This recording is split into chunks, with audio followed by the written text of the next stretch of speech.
तो भाई कैसे एक पीस ऑफ ग्लास को पता चलता है कि हमने इसको टच किया है? ये कौन सा ब्लैक मैजिक है? एक टाइम था जब हमारे फोन की स्क्रीन सिर्फ रेत थी। हाँ सच में, बट साइंस और टेक्नोलॉजी की हेल्प से सैंड को हमने ग्लास बना दिया। हाँ सच में, रुको बताता हूँ कैसे। सबसे पहले हाई क्वालिटी का सिल्का ले लो और उसको गर्म करके मेल्ट कर दो और उसके बाद उसको जिस शेप में आप चाहते हो उसी शेप में उसको ढाल लो और बस आपका ग्लास बन गया। बट ये ग्लास आसानी से टूट जाएगा because glass is glass and glass break. ये अच्छी बात नहीं है। इसके लिए हम लोग special kind of medical treatment देते हैं, जिसके बाद ये बहुत ही ज्यादा ड्यूरेबल और बहुत ही ज्यादा स्ट्रॉन्ग बन जाता है, जिसको अब हम गोरिल्ला ग्लास बोल देंगे। स्टेप 2, टच दो टाइप के होते हैं। पहला जो हमारा फोन एस्टिमेट करता है और दूसरा जो वेंडिंग मशीन मैकडॉनल्ड्स के शॉप में और एटीएम में लगा होता है। चलो सबसे पहले हम लोग बात करते हैं जो कॉमर्शियली अवेलेबल होते हैं, जैसे एटीएम मशीन, मैकडॉनल्ड कियोस्क। इसमें नॉर्मली दो लेयर होते हैं। पहला ऊपर प्लास्टिक होता है और नीचे की साइड में ग्लास होता है और दोनों लेयर पे कंडक्टिव मटेरियल लगाए जाते हैं जिससे इलेक्ट्रिसिटी का फ्लो आराम से हो सके। और अगर आप उन्हें किसी चीज से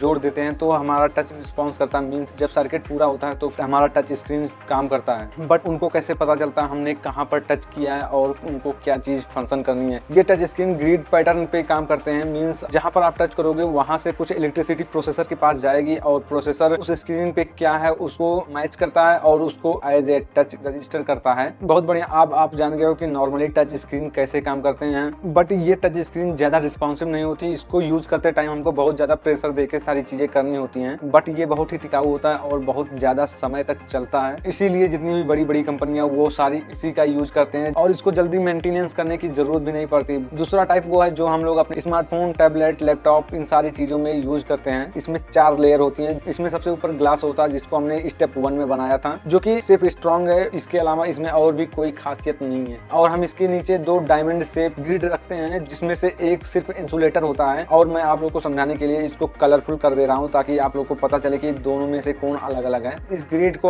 ITO कहते हैं और ये बहुत ही अच्छी तरह से इलेक्ट्रिसिटी कंडक्ट करता है और यही सेम चीज कमर्शियल डिवाइसेस में भी किया जाता है। लेकिन ये चीज इस बार ग्लास के नीचे है। अगर हम बॉटम ग्रिड पे जूम करके देखें तो यहाँ पर हमको बहुत सारे इलेक्ट्रॉन देखने को मिल जाएंगे जो वहाँ पर एकदम से मस्त चिल कर रहे हैं। लेकिन 2 ग्रिड के बीच में एक इंसुलेटर है जिसकी वजह से इलेक्ट्रॉन वहाँ पर फंस गया है और इलेक्ट्रॉन जब मूव नहीं कर रहे हैं तो वहाँ पर बहुत सारी नेगेटिव चार्ज स्टोर हो जाता है, जिसकी वजह से ऊपर वाले ग्रिड पे बहुत सारे पॉजिटिव एनर्जी स्टोर हो जाती है और इस वजह से हम इसको कैपेसिटर बोलते हैं। और इसका यूज बहुत सारी चीजों में किया जाता है। और इस कैपेसिटर के पास अगर आप कुछ ऐसा रख दो जो इलेक्ट्रिसिटी कंडक्ट करती हो, जैसे कि आपकी उंगलियां या फिर कोई और चीज, तो फिर ये इलेक्ट्रिक फील्ड को खराब कर देती है और इसकी वजह से पॉजिटिव चार्ज चेंज हो जाते हैं। अब आपका फोन जानता है कि हर एक डायमंड ग्रिड पे कितनी पॉजिटिव एनर्जी होनी चाहिए। फॉर एग्जाम्पल आप डायमंड X50Y173 पर टच करते हैं तो फिर आपका प्रोसेसर वो जानता है कि इस डायमंड पे एनर्जी चेंज हुई है और अगर वहां पर टच होता है वहां पर एनर्जी चेंज होती है तो ये करना चाहिए। जो डायमंड X50Y173 पर आपके फोन के प्रोसेसर को पता है कि अगर आप यहाँ पर टाइप करते हैं तो क्या चीज दिखाई जाएगी और अगर आप यहाँ पर टाइप करते हैं तो आपको वो चीज उसके नेक्स्ट दिखाई जाएगी। अगर यहाँ पर टाइप करते हैं तो कुछ नहीं होगा और अगर यहाँ पर आप टाइप करेंगे तो फिर सब्सक्राइब हो जाएगा। तो प्लीज सब्सक्राइब कर दो।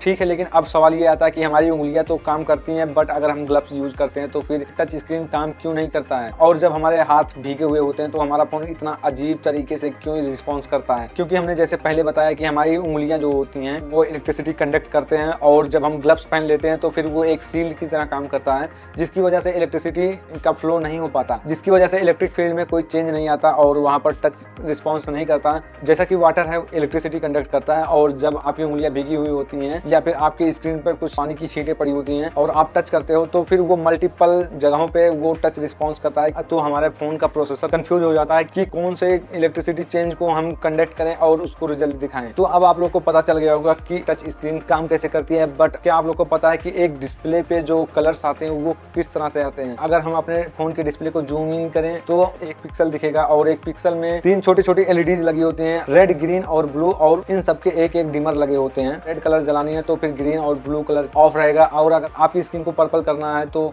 फिर ग्रीन कलर ऑफ रहेगा, 50% रेड जलेगा और 50% ब्लू जलेगा। और अगर आपको अपना डिस्प्ले व्हाइट करना है तो तीनों पिक्सल को 100% ऑन कर दो तो ये व्हाइट कलर हो जाएगा। बेसिकली इन 3 कलर का यूज करके आप कोई भी कलर बना सकते हैं। ठीक है, मैंने समझा कि आप लोगों को काफी ज्यादा पका दिया, तो इसके बदले में आप एक सब्सक्राइब कर सकते हैं ताकि मैं ऐसे ही और ज्यादा इन्फॉर्मेटिव वीडियो आपके लिए लेके आता रहूं। Thanks for watching this video. I hope आपने इस वीडियो से नया कुछ जाना और सीखा होगा। और भी ज्यादा अपडेट और बिहाइंड द सीन्स के लिए आप हमको इंस्टाग्राम और ट्विटर पर फॉलो कर सकते हैं और हम मिलते हैं आपसे नेक्स्ट वीडियो में ऐसी और ज्यादा इंटरेस्टिंग टॉपिक लेके। तब तक के लिए